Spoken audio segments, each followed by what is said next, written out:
It's really, really, really bad. There's just hardly any place that has not been touched. If you look at the pocket, it's torn. These are different episodes that shows that this jacket has been to the tailor's place not once, not twice. Here has been touched. If you take a look at the hand, it's even worse right here. Everything is all broken.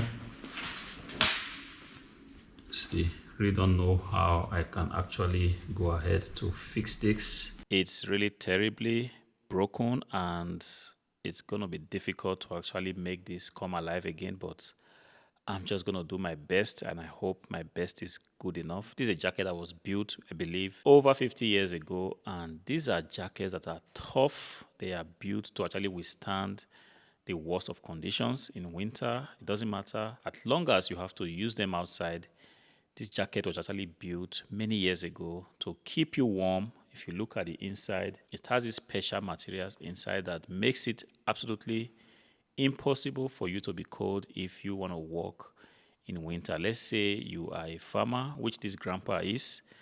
This is exactly what you need. So I can imagine the sentimental attachment this grandpa has to this jacket. And I wasn't going to be the one to say no when he came to me and said, son, I want you to fix my jacket. I was broken and I just didn't see any way I was going to tell a 92-year-old grandpa, this jacket is just damaged beyond repair. The best thing you can do is to throw it away. I wasn't going to do that. And so because of that, I decided to leave my comfort zone to actually go ahead to see how I can fix this. Like I said, it's going to be difficult, but if you are willing, definitely there is always going to be a way. It's a very, very thick jacket. I have a Yuki industrial sewing machine, so ideally the machine shouldn't be a problem for this jacket. But the problem is the fabric itself is already very frail. I don't know how it's going to look like when I start to sew it, but there are tears on the shoulders, there are tears on the hand. All the buttons are pretty much gone. But the beautiful thing is, these zippers, I thought they still work, but given that they are metallic zippers, I really do think that everything is so rigid right now. I can't seem to zip it. I'm just going to try again. Hopefully, I'll be able to get that in. All right, so the zipper still works. It's amazing. For a very old jacket like this, the zipper is still in a very, very good condition. You see, this jacket, I'm going to do my best to make sure I bring it back to life. Doesn't matter how long it takes. I only told the old man that I need about 2 days to get it fixed. And he was very understanding. He's a grandpa that lives in the neighborhood. He has been very, very nice to me. He's 92 years old. And at this age of his life, I really do think that this is one thing I can do for him to actually make him very, very happy. He has been a farmer all his life, and sometimes he has to repair his tractors, and he needs something that is very, very rugged, and this jacket is exactly doing that for him. Sometimes he has to wear them in winter. Right now, it's October, and the winter months are pretty much approaching.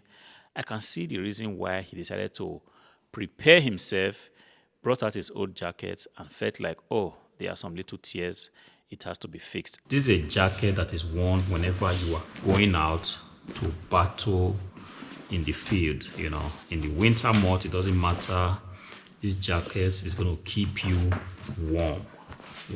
So there's just no way that this jacket being so practical for him to just go ahead and throw this jacket. I can imagine what was going on in his mind. He doesn't really know that this is actually damaged beyond repair, but like I said, if I am willing to do it, I really do think that I will be able to get it sorted out. The pocket, this seems to be not touched. And this doesn't really affect anything because inside here is also a padding that makes it impossible for air to come in. But here, for example, I'm going to see how I can close that up. Unfortunately, I'm going to be using a Yuki. This is not a zigzag machine, but I'm just going to pull this fabric under and just try to close this. And if I take a look at the hand right here, this is perhaps going to be the most difficult part of the work. All right, but here I'm going to close that place right there, and here I'm going to just, what I'm going to do here, I'm just going to hold this like this, and see how I can close that off, just to make sure that this place is not just opening up like this. If I can attempt to close this like this up to this point, I think that this is actually enough. Unfortunately, it's very difficult to see the brand of this jacket right now because the labels are all washed out. I did check the labels on the neck, on the side, everything is washed out, so it's not just possible to tell. And on the buttons, there are no imprints of the manufacturer. If I had the slightest information about the company that has made this very good jacket, I will reach out to them to tell them that, look, you guys did a very, very good job. 50 years after, your jacket, even though it has been through thick and thin, is still standing and is still able to keep an old man very, very warm. It's unfortunate that in this time and age, jackets like these are supposed to be very, very practical. They are pretty much hard to get. And if you do get them, they always come at a very, very expensive price. I believe this old man knows this, and I don't want to think that he wants to spend 200 or 300 euros trying to buy a new jacket. And this is the reason why he has decided to fix his old jacket. Unfortunately for me, I'm the one to do this job. I'm going to be putting aside a lot of my professional experience in tailoring and just make sure I'm able to close all the holes on this jacket. It doesn't matter how it's going to be. The idea is for me to just make sure that the jacket is fixed, the buttons that are lost to replace them, the holes that are on this jacket on the hand to close them. But the one thing I need to do is to make sure that this jacket is fixed for this grandpa, and this grandpa is able to receive this jacket in the hopes that this jacket will still find a lot of practical use in the winter months that is almost here. The back of the jacket seems to be still very, very much intact, because for the elbows, like you see, even though the original manufacturers actually knew that this is a stress point for this jacket, they made an extra material here, but this is also gone. I'm just going to go ahead and try to see how I can close that. It might be a little bit difficult because, yes, I'm going to go in from this point and close that like that. All right. And then hopefully I should be able to do this. And I do think that if you are a tailor that has been sewing for a very, very long time, definitely you would have encountered a very difficult job like this. And sometimes if you sew very often, there are some difficult jobs that you encounter. You just feel like giving up on tailoring altogether. But the beautiful thing about tailoring is that it's a craft that requires you to be very patient. It's a craft that requires you to be very, very persistent, because this is a job that if I wasn't patient, I would just tell this grandpa, you know what, I don't think this is a good idea to fix this. But because I'm kind of a patient person, and given that I'm a tailor, I understand that patience is required to succeed as a tailor. So I'm going to be patient with this whole project. It might take me longer than necessary, but it doesn't matter. But at the end of the day, the joy is that this jacket is going to come alive again, and it's going to be very, very practical and useful for the grandpa. This jacket, believe me, is very heavy. It is not a lightweight jacket. It is just the way it is because this is typical of the kind of work that this jacket has been put into.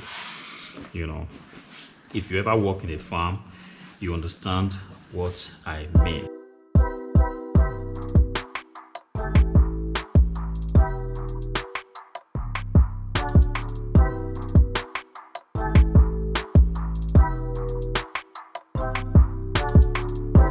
So after about 40 minutes of working on this jacket, I'm proud to say that I ended up closing all the holes that were very, very terrible to look at in the beginning. I won't say it's the best stitch, it's not the most perfect stitch, but I'm proud that I was able to actually make this jacket wearable again for this grandpa. But in doing this, there are so many lessons I learned in this project, and I'm going to be sharing with you about a few of them as much as I can remember. First things first, if you are a tailor, understand that at some point in your tailoring career, you will also be faced with some difficult projects, this being an example.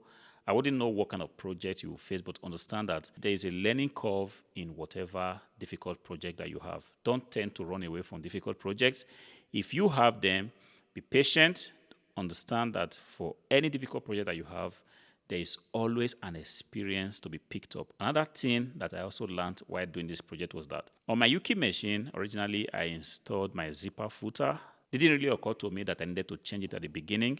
So I was sewing with the zipper footer and realized that I didn't have enough pressure that I would have loved on the fabric. So I needed to change my footer to the standard straight sewing zipper. And with this, I was able to do the kind of stitch I really wanted to have. So the lesson there is that if you are sewing a difficult project, please take care to ensure you have the right footer for the particular project that you are sewing. You see, the next lesson I learned was that you need a cutter to actually work on a difficult project. There were so many threads that needed to be cut.